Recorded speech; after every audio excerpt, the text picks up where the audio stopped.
Hi, my name is Mayumi Pasco and I'm a franchise owner of Buba Milk Tea.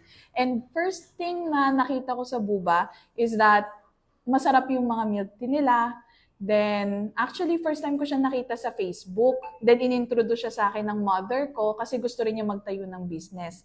So, actually, I already have my own business pero nakita ko yung potential ni Buba as a franchise owner. And actually, marami ng mga franchise na ibang companies. Pero nag-research ako and then nakita ko yung Buba na malaki ang kanyang potential. And tapos yung process kasi ng pagka-franchise dito sa Buba, madali lang kasi i-guide ka talaga nila all throughout. Any inquiries, madali silang tawagan, madaling i-text, madaling i-message, at mabilis din yung feedback nila. Kasi yung iba, parang ang tagal ng pinag-aantay ka, pero dito mabilis yung processing nila. And one thing also na nagustuhan ko kasi dito, kasi all-in-one package na siya eh. So, hindi ka na mamamblema dun sa mga ibang gamit na kailangan mo, especially if you don't have yet experience in food service industry. So, kasi ang background ko rin, kasi I have hospitality background, so nakita ko rin yung effort nila on effort nila para mapaganda pa yung hospitality service when it comes to milk tea shops.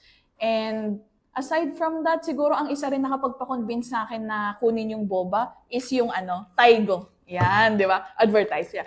Taigo kasi in all the milk tea shops, wala kasi ako makita na na Thai version ng milk tea. Especially kung lover ka ng Thai flavor milk tea. So ito talaga yung nakapagpa-change sa akin ng mind para kunin yung boba. Then, so aside dun sa mga products, pati marketing, ina-assist ka rin nila sa marketing, which is very important, lalo na sa business. And plus, meron din silang software na pinoprovide actually for your inventory para matrack mo whether wala ka sa pwesto mo, wala ka sa shop mo, or nandito ka, madali mo silang ma-monitor. We are located here in Tarlac, ONC Building, dito sa may bypass Fairlane Road. And namat ako sa Buba kasi nahanap ko siya. And ngayon meron na kaming additional business na makakapag-support sa financial goal natin. So if you want to learn more about them, you can visit or message them in Facebook as well.